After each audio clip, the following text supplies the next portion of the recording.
Buenos días, profesora.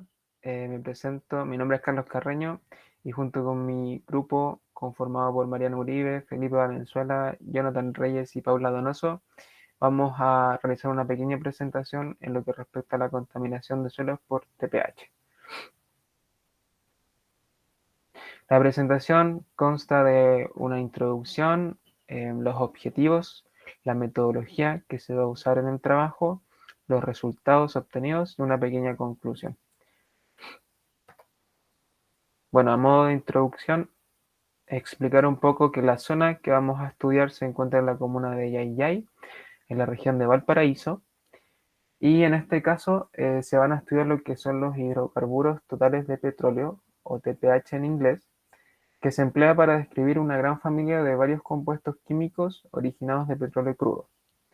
A este grupo pertenecen los alcanos, que son los hidrocarburos saturados, alquenos o olefinas, acetilenos, que son los hidrocarburos no saturados, y los cicloalcanos con estructura de uno o a varios anillos. La concentración de TPH es útil como un indicador general de la contaminación. Sin embargo, esta medida dice poco acerca de los compuestos constituyentes y por tanto sobre la toxicidad. La forma en la que pueden entrar al medio ambiente es a través de accidentes o fugas, derrames industriales o como subproductos de uso comercial o privado. Una vez en el ambiente, los TPH pueden flotar en el agua y formar una capa superficial, mientras que otra parte de los TPH se quedarán depositados juntos con los sedimentos del fondo.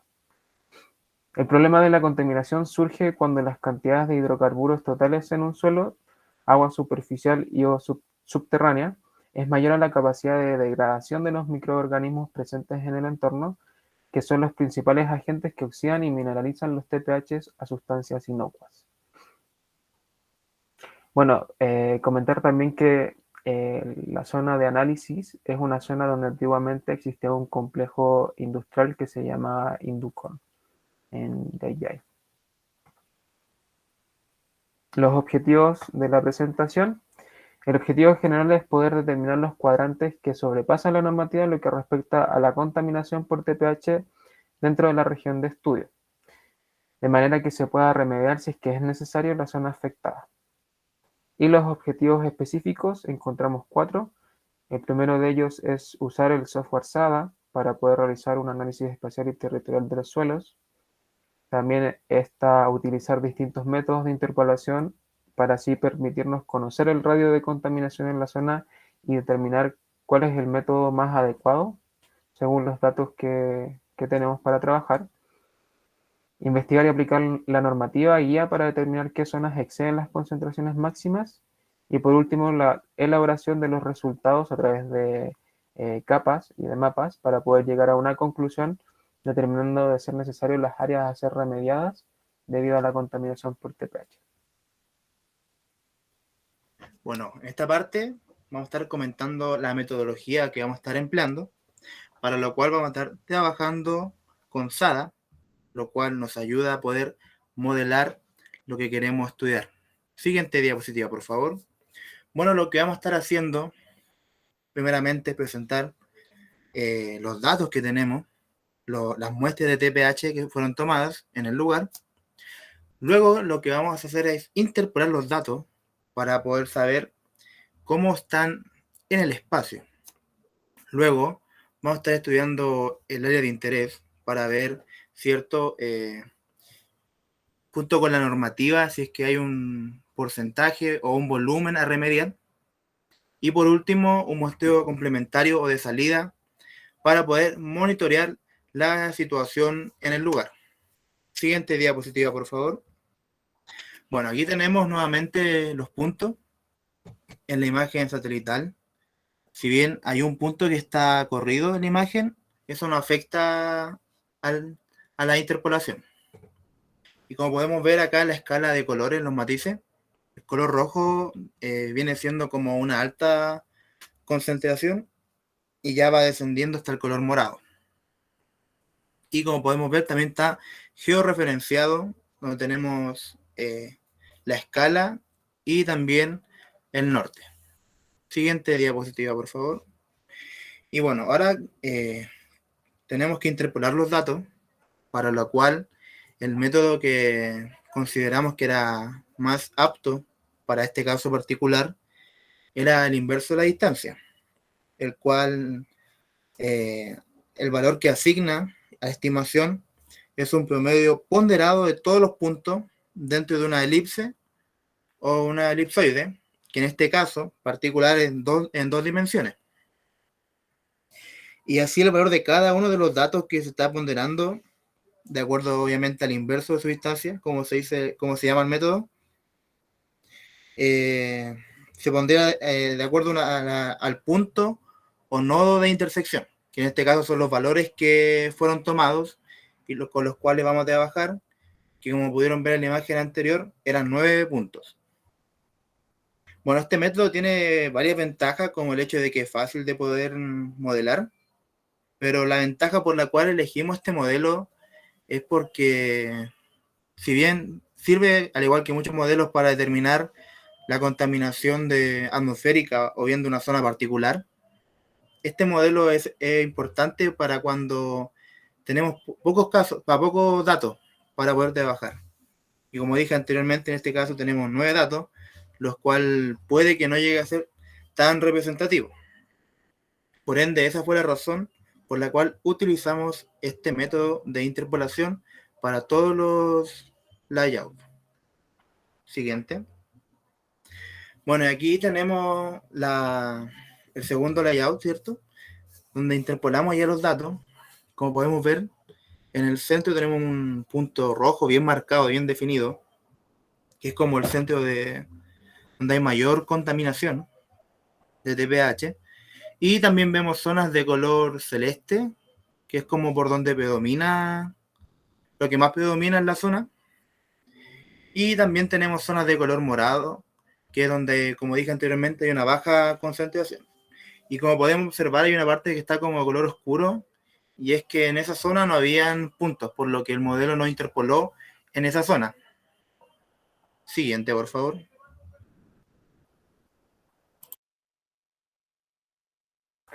Bueno, en lo que respecta al uso de suelo, comentar que Yayay posee una ubicación estratégica dentro de lo que es la macrorregión de Santiago y Valparaíso, ya que se encuentra a 85 kilómetros de distancia del centro de la ciudad de Santiago por la Ruta 5 Norte, a 60 kilómetros del loteo industrial de Quilicura. Y entre este barrio industrial y el parque industrial de Yayay existen 57 kilómetros por la misma vía.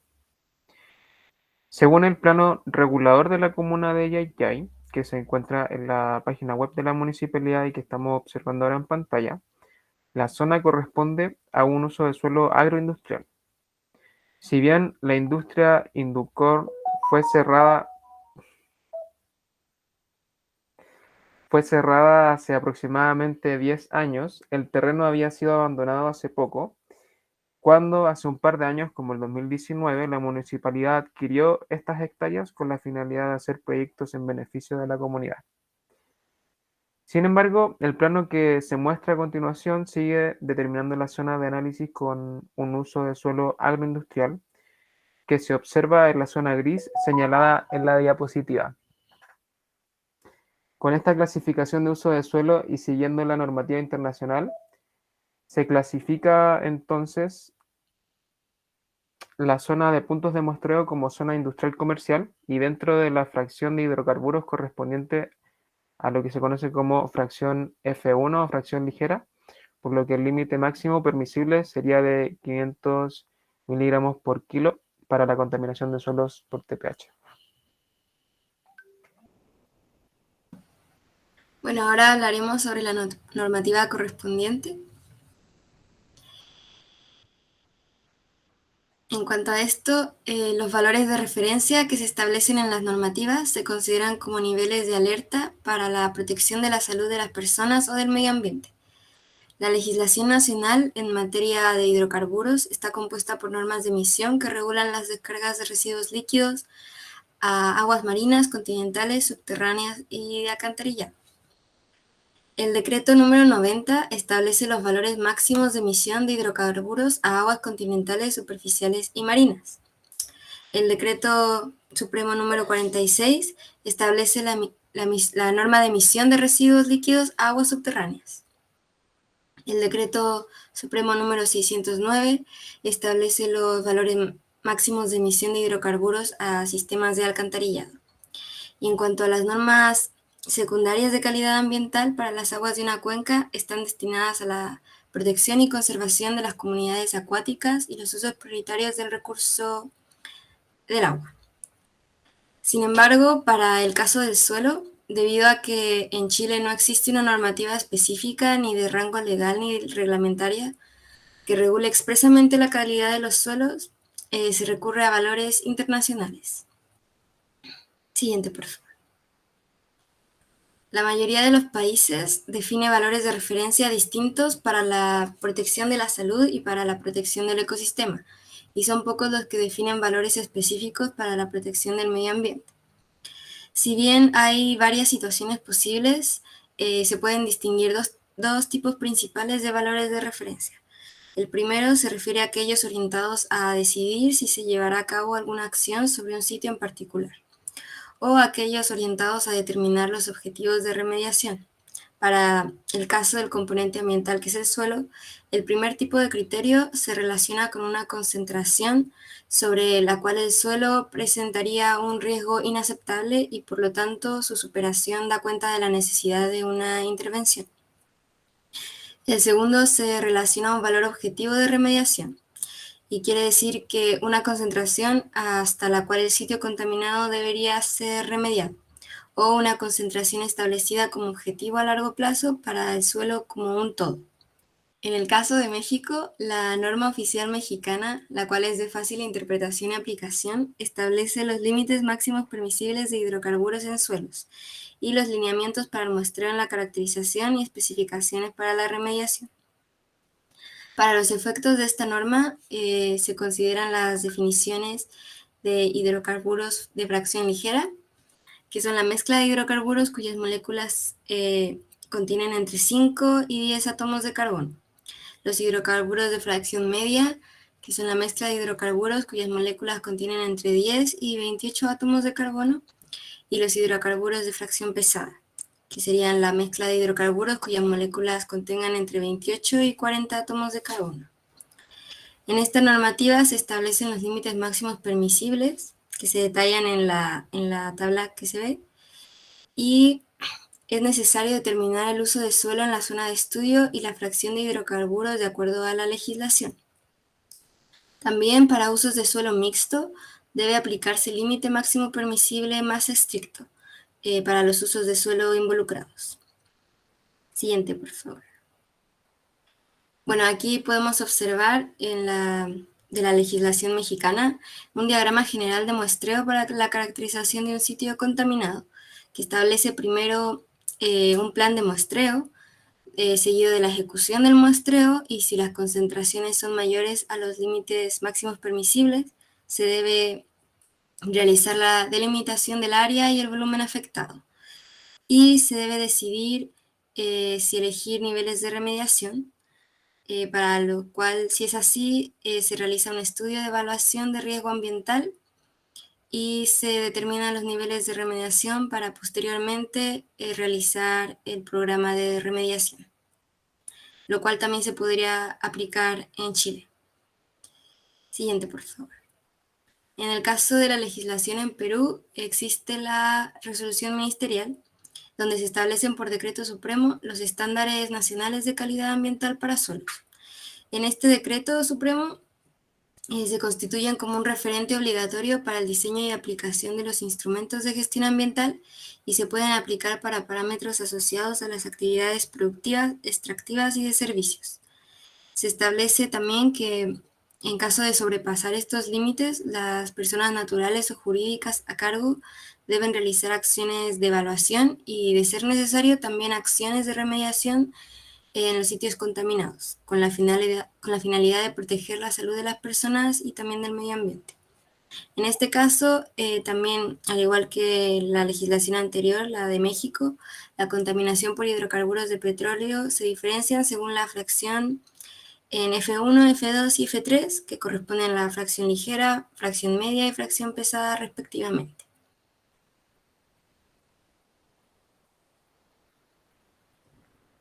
Luego de obtener las concentraciones puntuales de TPH en el suelo de estudio y conociendo la normativa señalada por mi compañera anteriormente, generamos un nuevo layout, el cual nos presenta el área que se necesita remediar. Esto lo logramos ingresando al software los valores que se presentan en la diapositiva, en donde podemos destacar que la grilla es de 50 norte por 50 este y el método de interpolación utilizado es el inverso de la distancia. Una vez ingresados estos datos, obtenemos que el volumen a remediar es de 13,47 metros cúbicos, que corresponde principalmente al área que rodea las zonas con mayor concentración de TPH. Siguiente diapositiva, por favor. Lo señalado anteriormente se puede ver en el mapa expuesto en la diapositiva, en donde las concentraciones se encuentran dentro del rango de 500 y 705 partes por millón. Además, esta corresponde a una masa de 35,7 kilogramos y se deben limpiar 26 bloques. Bueno, como sabemos, en Chile existen diferentes fuentes generadoras de contaminación de suelos y cuerpos de aguas superficiales dependiendo de las actividades que se desarrollan en cada zona. Sin embargo, la contaminación por hidrocarburos está ampliamente distribuida en el país. Después de que ocurre un derrame o fuga de hidrocarburos, el comportamiento en el ambiente está dado por las características del tipo de sustancia vertida y las propiedades de las matrices ambientales involucradas. Así, por ejemplo, una vez que ha ocurrido la descarga o derrame de petróleo u otro hidrocarburo, se comienzan a producir diversos procesos físicos, químicos y biológicos que determinan el grado de daño que el hidrocarburo causa al medio ambiente. El conocimiento de estos procesos y la interacción que se da entre ellos es esencial para tomar apropiadas decisiones de respuesta a derrames. Por lo tanto, siempre que se produzca un derrame o fuga, se deberá accionar en orden a identificar el tipo de hidrocarburo derramado y las características del medio sobre el cual se derramó, con el objetivo de tomar las medidas más acertadas para minimizar las consecuencias sobre las matrices ambientales. Siguiente diapositiva, por favor. Las matrices ambientales cubiertas en este estudio son el suelo, las aguas superficiales, la flora y vegetación y la fauna. Entre los principales riesgos ambientales que puede conllevar el aumento de las concentraciones de TPH en el suelo son la pérdida de las características físicas, químicas y biológicas debido a la ruptura del TPH, lo que provoca condiciones adversas para el crecimiento vegetacional, además de una disminución del pH debido a la acumulación del carbono orgánico y generación de ácidos orgánicos. Además, como se acumula el carbono orgánico, existe un aumento de este, ya que el 75% del carbono del petróleo crudo es oxidable. Y por último, existe un aumento del fósforo disponible en el suelo. Para las aguas superficiales, el impacto que tiene este contaminante es que provoca cambio en las características organolépticas del agua y con ayuda de la fotooxidación solar genera sustancias tóxicas para la biota marina. Siguiente diapositiva. Por otro lado, para la fauna, las principales consecuencias son una alteración de la diversidad medida en la pérdida de individuos de la especie que habita en el área afectada por el derrame y una alteración de la cadena trófica y sus relaciones ecológicas por la pérdida de especies. Por último, para la flora y vegetación, se produce una alteración de las coberturas vegetacionales que tiene relación con la abundancia, que se produce directamente al remover la vegetación afectada por el vertido e indirectamente por el despeje de áreas y acceso de trabajo en la operación de limpieza del hidrocarburo derramado. Y al igual que con la fauna, el TPH altera la cadena trófica por contaminación de la fuente de alimentos de los consumidores primarios o la bioacumulación en consumidores secundarios. Bueno, yo les voy a hablar de los posibles receptores. Ya conociendo todos los datos anteriores, sabemos que alrededor de nuestros puntos de muestreo existen muchas entidades que podrían verse afectadas por la contaminación de los TPH. Nosotros escogimos 10, las cuales se encuentran en un radio de 2 kilómetros y estas llegan a ser una, que es la plazuela Los Coprugues, con una distancia de 333, y la que se encuentra a mayor distancia es la Escuela Básica Emilia Ortega de Chato, que está a 1801 metros. También es importante saber que cuando se considera el volumen de los hidrocarburos totales de petróleo, en un vertido se pueden ver perjudicados la variación inicial, y esto es ocasionado por la evaporación de las fracciones más ligeras del hidrocarburo.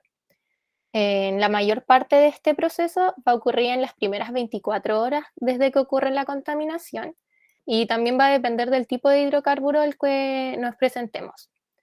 Esta evaporación puede suponer hasta un 40% del volumen inicial de contaminante. Para lo que queda o resta de este contaminante, se van a tener que utilizar medidas de remediación del suelo. Siguiente diapo, por favor.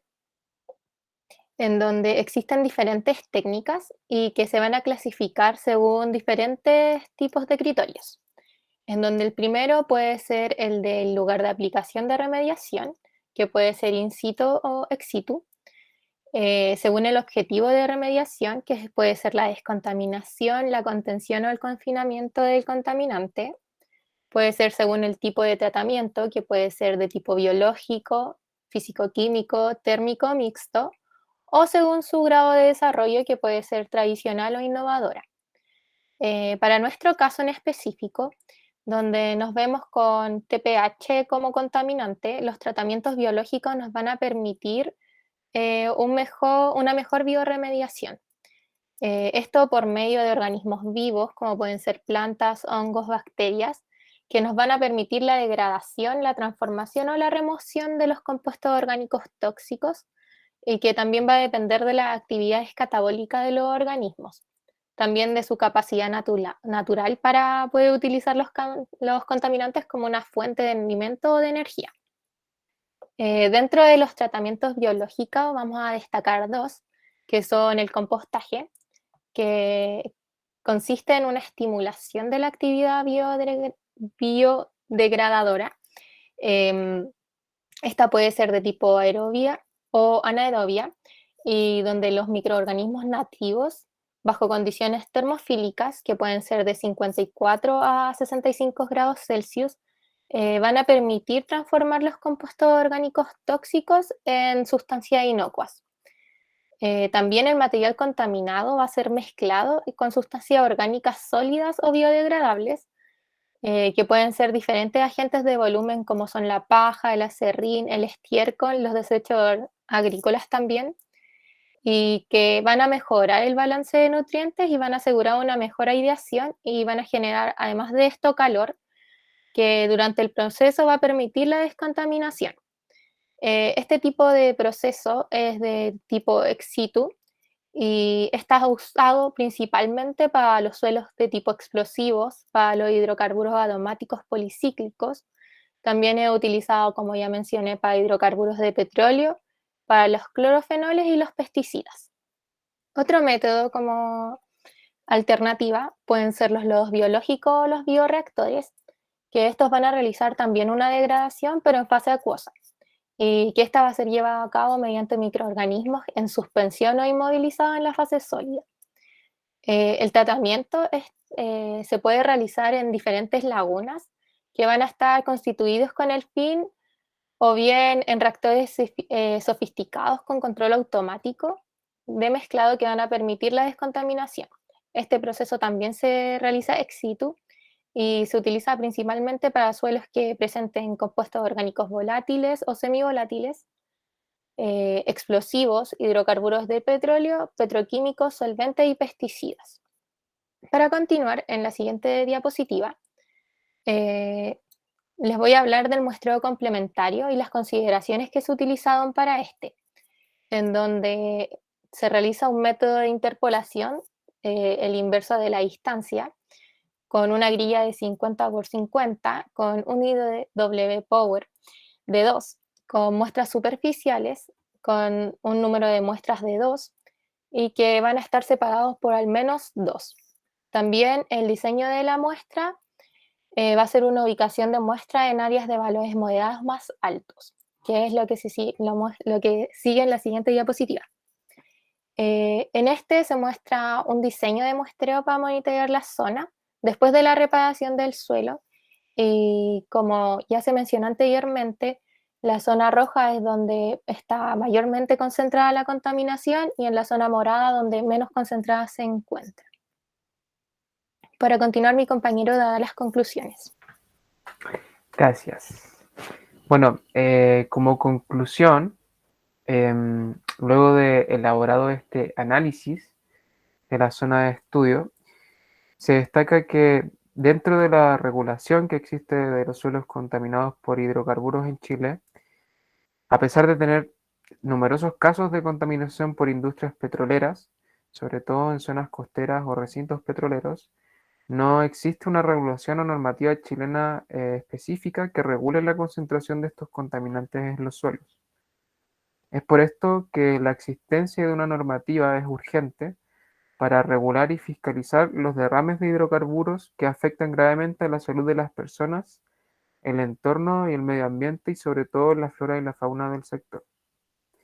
Además, se evalúan los riesgos e impactos que dejan este tipo de contaminantes, por lo que creemos que se necesita llevar a cabo una investigación en la zona de evaluación para poder obtener así una base de datos más sólida en lo que respecta, por ejemplo, el tipo de suelo, el tipo de vegetación que se encuentra en la zona, la cuenca y los cauces que cruzan o colinda, el tipo específico de contaminantes, por ejemplo, qué tipo de hidrocarburos fueron derramados, los encargados de dicha actividad y el tiempo por el cual esta actividad ha sucedido o sigue sucediendo. Nuestros resultados arrojaron que se excede la normativa aplicada, que en este caso fue la normativa oficial mexicana, en donde según el uso del suelo se pudo aplicar la concentración de 500 miligramos por kilo, procediendo así a un plan de evaluación de los posibles riesgos y la remediación de suelo en las zonas calculadas con el software SADA y que presentó mi compañero, que corresponden a 13,47 metros cúbicos aproximadamente. Esa fue la presentación, acá están las referencias y muchas gracias por su atención.